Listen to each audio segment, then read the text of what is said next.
What is up, RPG nerds? This is your man, It Smells Like Kluke from RPG Ranked, and if you enjoy RPG videos, please be sure to check out some other videos on this channel.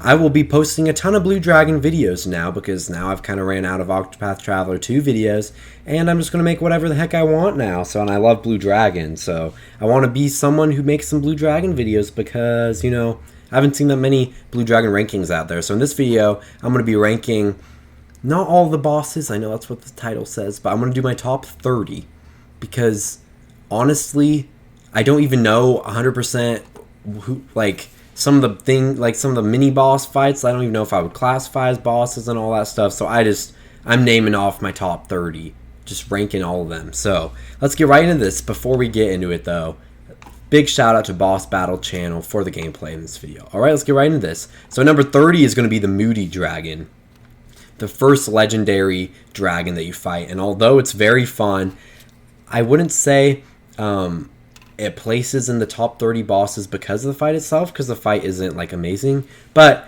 it's because it starts the amazing dragon side quest, and I love so many of the other dragon boss fights. So it's a decent boss fight, but it starts off a very good side quest. Alright, let's move on to the land shark. Like the Moody Dragon and many other bosses on this list, again, it's just a decent boss fight with a greater significance. In this case, it is defeating the scourge that has plagued Talta Village for such a long time. However, it is still a little bit more underwhelming than I was hoping, because it's like the final defeat of the land shark, and you're like, nice! And then all of a sudden it just reveals that there's like 15 land sharks, and then you're like, okay. And then that plot point like never goes anywhere. I don't know. I just felt like very, like, really? We beat the thing that ruined our town and started off this whole game, and now there's just multiple of them. It just kind of ruined how I felt. But it was still nice to beat up the land shark, and yeah, I was glad. I was glad we beat it up. Alright, and in number 20, it's going to be the Gold Dragon from the Shuffle Dungeon. I put it in the second lowest ranking of the legendary dragons on this list. It's like the combination of all the dragons you fought before it, and it's a great and challenging boss fight, but since it just reuses so many elements from the other dragons that you've already fought before, I'm going to put it right here, but it's still a very fun fight. Next is Corrosive Poo, which a lot of these ones on the bottom of the list are not because the battle's super fun, but because it gives you something, and in this time, it's because you can exploit this boss to insta-kill it with the poo bracelet over and over and over again, and you can get at least 5 black belts. I don't know why you would want to get more, but you can get 1 for each member of the party.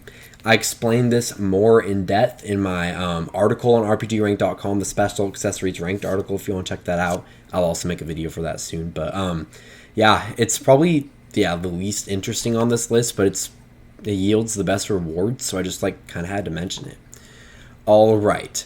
The worst part about this next boss fight, Queen Ghost, is that it's too short and too easy. Otherwise, it is very fun and unique, because how this boss fight works, it's really fun. The Shuffle Dungeon, all that crap.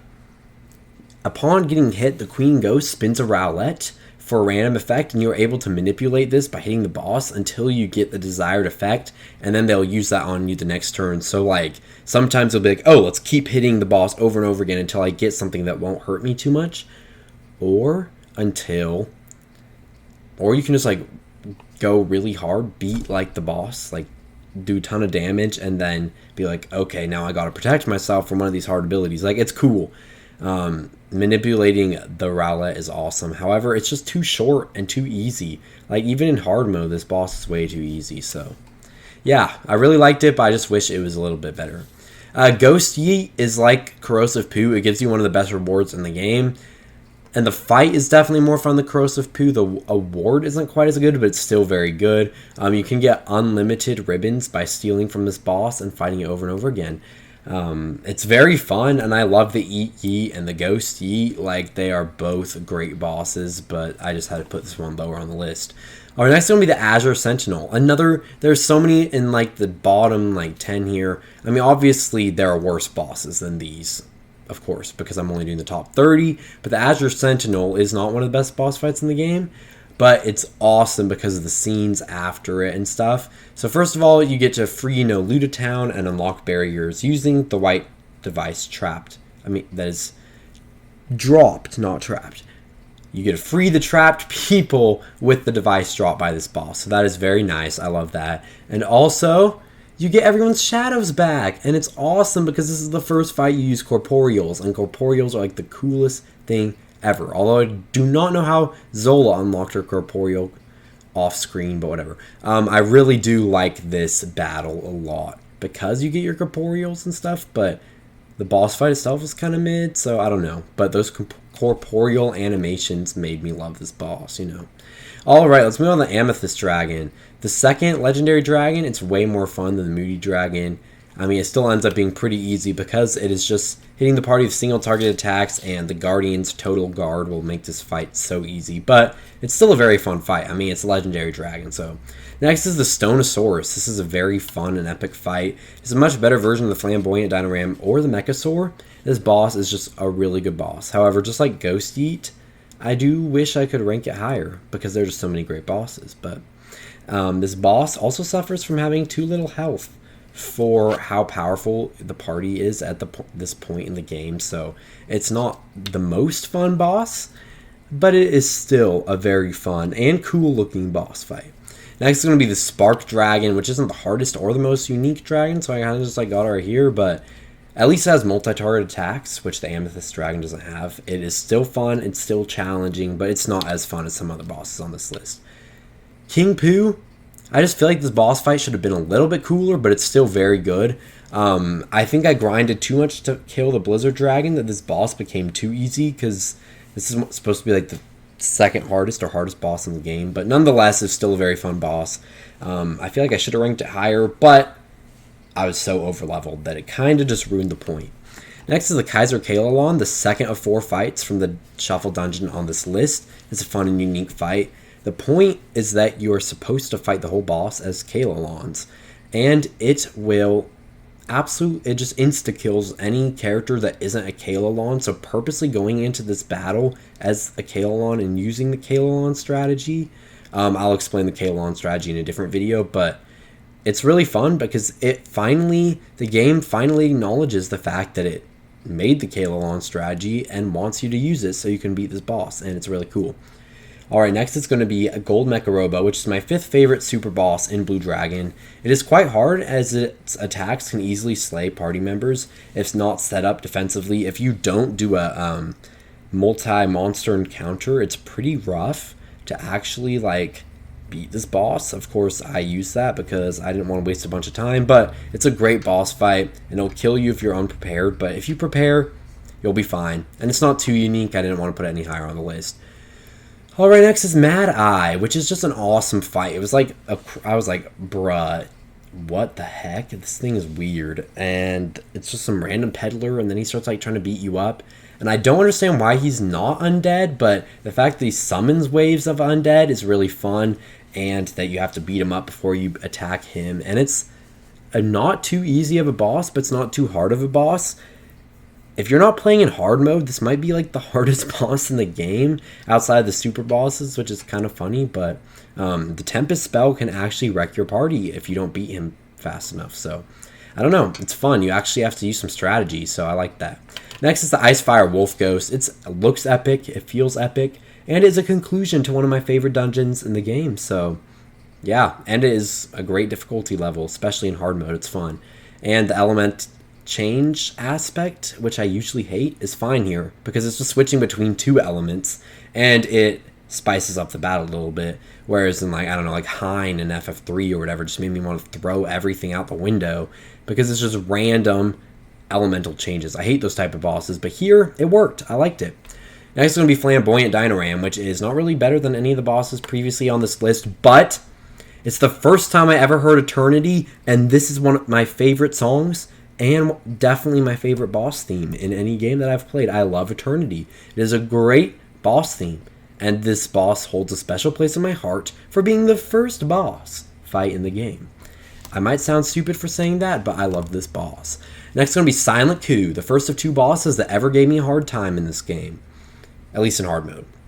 To win, I'd use 3 Gorgo elixirs and over 30 Phoenix Talons in hard mode. I mean, I guess I was a little underleveled. But honestly, everything before this fight, other than the undersea cavern, was super easy, barely an inconvenience.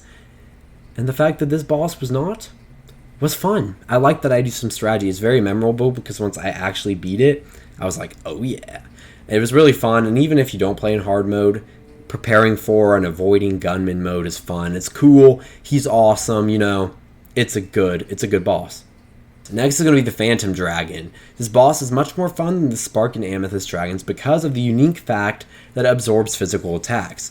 This means that you can't use any corporeals since they count as physical attacks, which makes this one of the harder optional bosses because every other optional boss also you can use like corporeals in. Also, stealing Nene's ring upon fighting this boss is very useful and satisfying to obtain. And don't worry, a lot of people are like, oh, you can never get another Nene's earring if you didn't steal from this boss. Don't worry, you can fight as many Phantom Dragons as you want in the Dragon Room of the Shuffle Dungeon as long as you get that DLC. It's like $2. If you don't have it, get it. Anyway, my second favorite dragon fight in the game and a fun and unique fight. Next is going to be Gilala. I've never known how to pronounce that. Gilala, Vengeful Gilala, and Gilala's Ghost. I kind of cheated here. I put 3, but they're all similar enough. The first battle is great because the Beast Folk are summoned, and it's fun because I always like bosses that have some minions because it just feels more epic. Then its next thing that's good about it, I don't know why I said it that way, but it's nice because you save Guru from beating him, so you actually have some incentive to beat this guy up. And it's fun when you refight him because the first time he fakes you out and you're like, oh, I beat that boss, it was so easy. And then he's like, ha ha ha, never mind, I've turned into my ghostly form. And then he turns all like super actually kind of hard. And it was a fun fight. It was an awesome series of fights, a little bit of plot significance, and just, yeah, that last Gilala's Ghost fight was one of my favorite bosses. Like, I really liked it. Next one will be Yasato. And, sure, this boss is kind of dumb. It's definitely a story boss, like an event boss type thing. But because the events surrounding it are fun and awesome and epic, yeah, I really like this boss. It's heartbreaking to have to beat up Yasato, which he's one of my favorite characters in this game. I love that guy.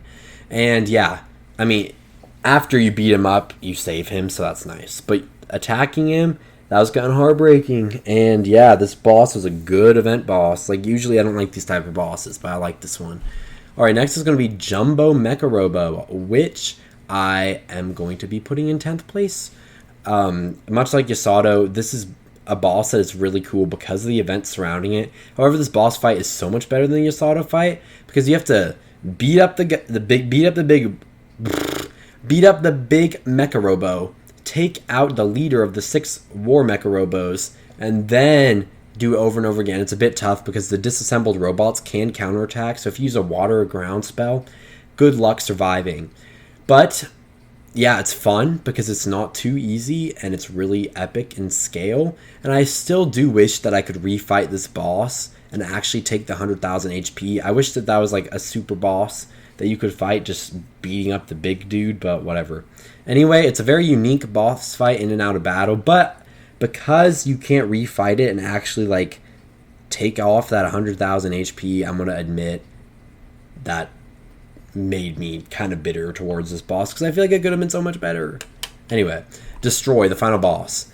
This is one of those random final boss fights, kind of like an FF9, but it's a little bit better because it was foreshadowed a little bit in the Ancient Ruins in the Mural Town, so I was like, okay, it's a decent twist, I guess. It's not as good as the rest of the bosses on this list because, I mean, that freaking mist. How is it supposed to be obvious that I just blew it away with a wind spell? Like, who's going to be using a wind spell? Anyway, other than that, I was kind of annoyed. But, like, it's the final boss. Of course it's going to be good. Like, it's epic. Alright, let's move on. Eat Yeet. This is one of my favorite sections in the whole game. The Devour Village, not one of my favorites. This is my favorite section in the whole game, I think. It's probably the best section in the game, I think. Oh my gosh. Imagine being confident in what you say.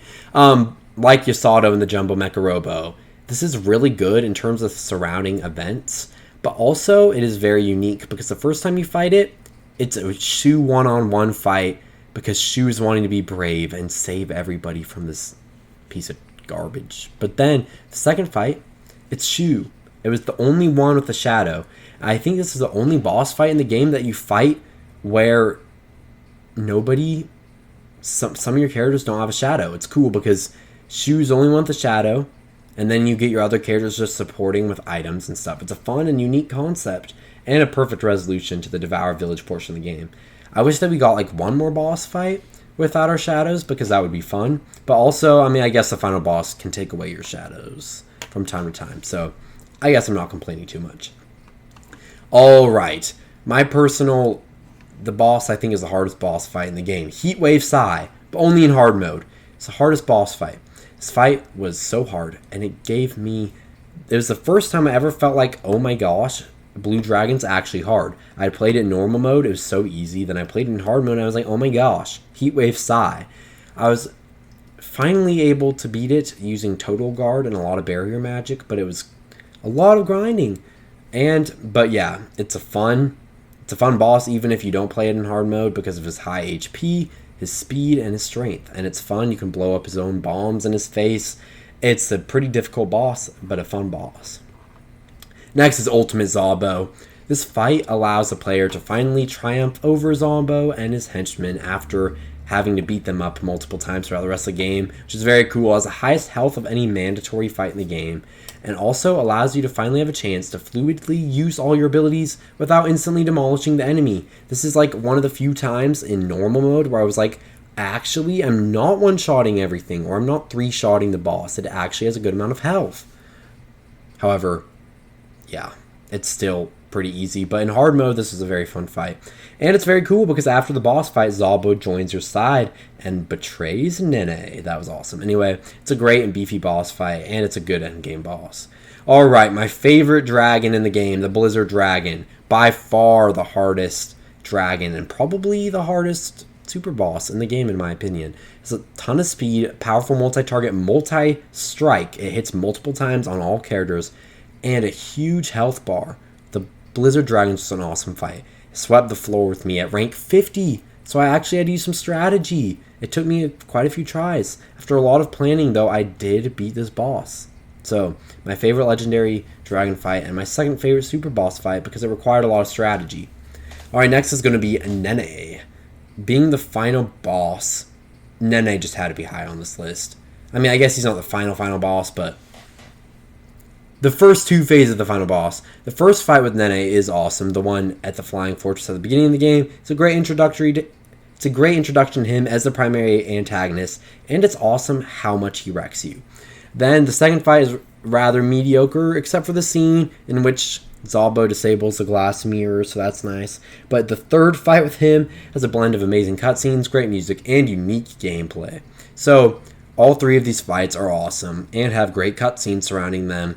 And because it's the main antagonist, like obviously it's going to be pretty good, but it's still not my favorite boss on the list. Next is going to be Shuffle Guardians. I've always loved bosses where you like fight yourself. Like it's kind of fun. And especially like this is like the final challenge of the game, so it's pretty cool. Like there are some other characters like this, some other bosses in games like this, like Shadow or Dupless or Dark Link or Dark Knight Cecil or Yong in FF4, like all that stuff. Anytime you get to fight your own party is fun. Oh, Tales of Vesperia at the end of the Colosseum, that's probably the coolest one, but here it's really cool. It's the perfect version of that concept. It's fun, hard, and epic. I wish that Zola's shadow is also part of it, which wouldn't make sense story-wise, but that would also make this fight more fun. But anyway, it's all good. I probably would have ranked it in second or first if we also got Zola's shadow, but I'm a little sad we didn't, but it's all good.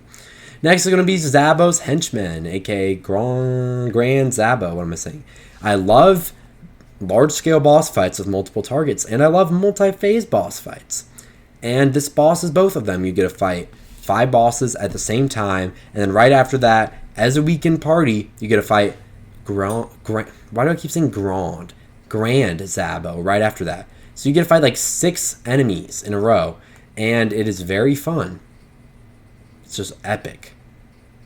It's not, I felt like they were easier altogether though than they were alone, which is kind of funny, but it's just a fun fight. Multi-phases, multiple targets. It's really epic, and has probably the biggest scale of any boss fight. And in number 1 on the list of the best Blue Dragon bosses is going to be the Sea Cube's Azure Abyssal Dragon. This is my favorite boss in the game, as well as one of the hardest.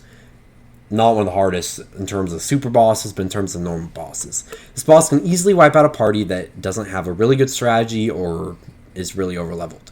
Beating one of two segments is already, like, just beating, sorry, not one of two. One or two segments is already pretty hard, but there's 6 of them. And in hard mode, it takes 2 or 3 corporeals to take out one segment. I ended up using like 12 corporeals to beat this boss, because the problem is you might, you have, like, let's say you, I don't know, take a segment down to 1 health. Well, you still have to hit that segment. It doesn't transfer over into the next segment. So, like, you actually, it doesn't have that much health, but when you think about how it's, like, carrying over or whatever, a lot more health. It's really fun as one of the most strategic boss fights in the game, and it is a grandiose feel that is unachievable by most other bosses in this game. Overall, this is my favorite Blue Dragon boss fight. No questions asked. Absolutely love this fight. And it brought a lot of cool stuff to the Sea Cube, which is a pretty drab dungeon. Really? Freaking notification. Anyway, thank you guys all for watching this video. If you enjoyed this video, check out some other videos on the channel. We've got a lot of stuff, and we will have more Blue Dragon videos in the future. I want to be, like, the guy for Blue Dragon rankings, because I feel like there's kind of none on the internet right now, and I don't think anyone will ever make them unless I make them, so I'm going to be grinding these out. But thank you guys all for watching this video, and have a great day. Peace out, RPG nerds.